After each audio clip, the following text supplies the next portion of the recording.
Good evening, everybody. Illegal immigrant children are flooding over our southern border with Mexico. The Department of Homeland Security estimating nearly 60,000 children will cross our border illegally without their parents this year. Secretary Jay Johnson of Homeland Security claimed that number will actually double next year.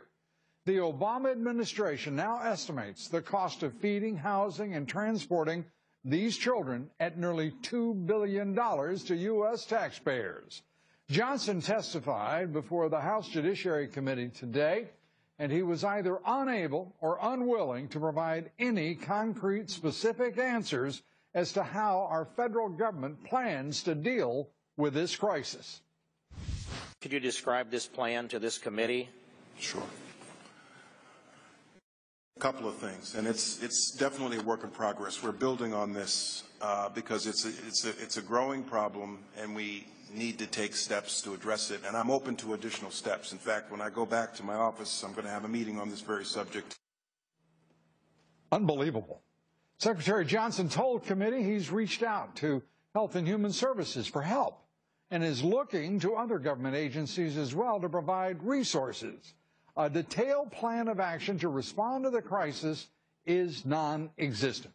Committee Chairman Bob Goodlatte pressed the Secretary on the reported 36,000 illegal immigrants with criminal convictions who were released last year, a group that includes nearly 200 murderers, more than 400 convicted sexual predators. Listen to Secretary Johnson once again evade the question.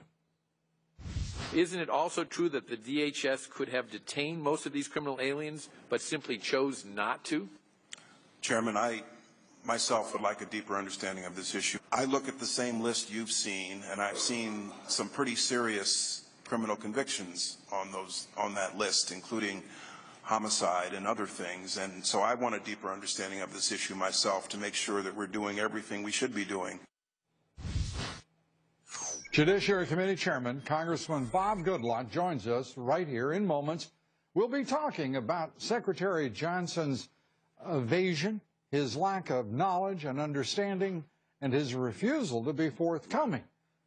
We assume that he actually does have some of the answers that he would not share with the committee.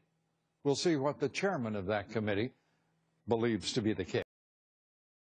My next guest, slamming President Obama during today's House Judiciary Committee, he said the president's deadlines and threats of executive action on immigration will backfire and make any action harder. Joining us now, Congressman Bob Goodlatte. He's chairman of the House Judiciary Committee. Mr. Chairman, good to have you with us. If I may, I'd like to turn to Secretary Johnson. I don't know that I've ever seen more troubling, evasive, vague, ambiguous answers from any official responsible for a department of the federal government. Well, it's a very troubled government department, and the enforcement of our immigration laws clearly are not only not being enforced, but not being understood by leadership in that department. $2 billion being sent to help children who show up unaccompanied at our border get into the United States should instead be spent to deport the 36,000 criminal aliens who were released onto our streets after they had been convicted of crimes, many of them very serious crimes, and then served their time, and instead of being turned over and detained until they were deported to their home country, let back out on the streets to commit more crimes, which is what we know happens when you have high recidivism rates, and criminal aliens have high recidivism rates.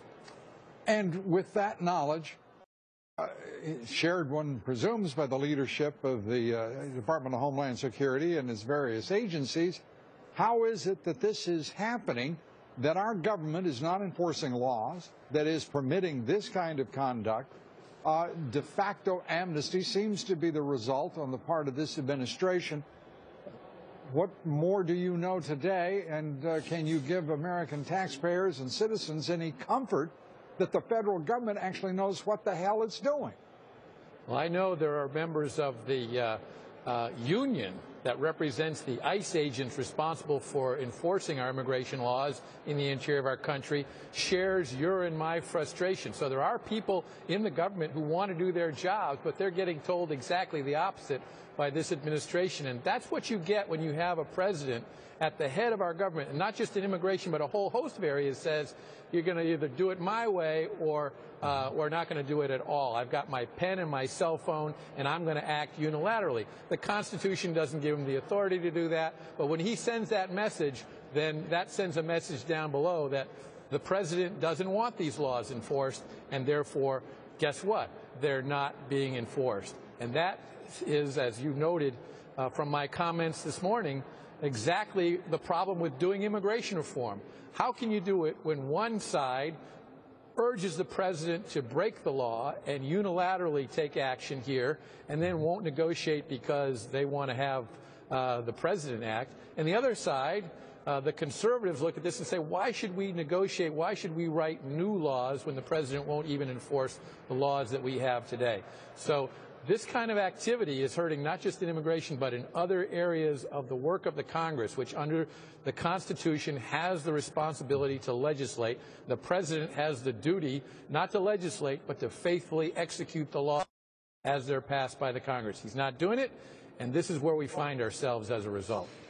And Congressman, all of the terrific work that you have done as the chair of the House Judiciary Committee, your committee, unwound over the last couple of months by the leadership of which you're a part, with this constant flirtation on the part of your leadership, specifically in the person of Speaker Boehner, to negotiate with the very man you say you don't trust, whose record is lying out there in front of all of us. Here is a man who insists on amnesty, and you folks say that you can work with him one minute, and now you've decided you can't. The man has been trustworthy in what area that would give you the confidence to even consider such a thing? Well, the thing Republicans should do is to spell out their position on all of the areas of immigration law that need to be reformed, and then do it the way we think is appropriate to do it, not negotiate with the president. He clearly, with his pen and his cell phone, doesn't Mr. intend Chairman, to negotiate your committee with us. did just exactly that with four That's right. specific pieces of legislation. Your speaker basically told you to go to hell. No, he hasn't said that, but he has not seen the opportunity yet to bring him to the floor of the House. And we have been urging him to not bring anything to the floor unless it has a majority, a sizable majority of the majority of the House to bring legislation forward. I think those bills are in that place and could be brought forward, but I don't get to make that decision. I think we do need to show the American people that there's a right way to enforce our immigration laws and there's a right way to reform our immigration laws. This president doesn't get it. Would you agree with me that there would be certain electoral suicide for the Republicans to capitulate and agree to amnesty, comprehensive, so-called comprehensive immigration reform, legislated this year? I completely agree with you. The step-by-step approach that we outlined at the beginning of this Congress and that we have stuck by throughout, and I've had great support from the members of my committee and a lot of other members in the House, is the way to go. It's the way to resolve this problem. It does need to be addressed, but it needs to be addressed the right way with enforcement, and not just passing laws, but enforcement up and operating effectively, and including involvement by state and local governments. That's the thing that we need to see, and this hearing today pointed out how we're not seeing that at all. They have cut funding and reduced encouragement of the states and local governments to participate in the current 287G program and the Secure Communities programs, where information about convicted criminal aliens is shared with the federal government. So the intention is to be able to deport them more quickly and more easily and not have them in the country. And instead, they are diminishing those programs. Now, as you say, more than diminishing, I would say that they have gutted the 287G program, principally because it's effective. The SAFE Act, introduced by Congressman Trey Gowdy, which we passed out of our committee, not only restores that program, but makes it something where you have a right as a state to participate in it, and the federal government can't kick you out without cause, which is exactly what they did, by the way, to Arizona after the Supreme Court rendered its decision. If Arizona couldn't have been kicked out of that program, there'd be better enforcement of the laws in Arizona. But as soon as that decision came out, the next day, the Obama administration kicked them out. They shouldn't be able to do that, and that's one of the things that law does to make sure that we really do have meaningful law enforcement here, where the President of the United States can't flip a switch and decide not to enforce the law. Congressman, as always, good to have you with us. A frustrating day, I know, for you, but a informative day for the American people.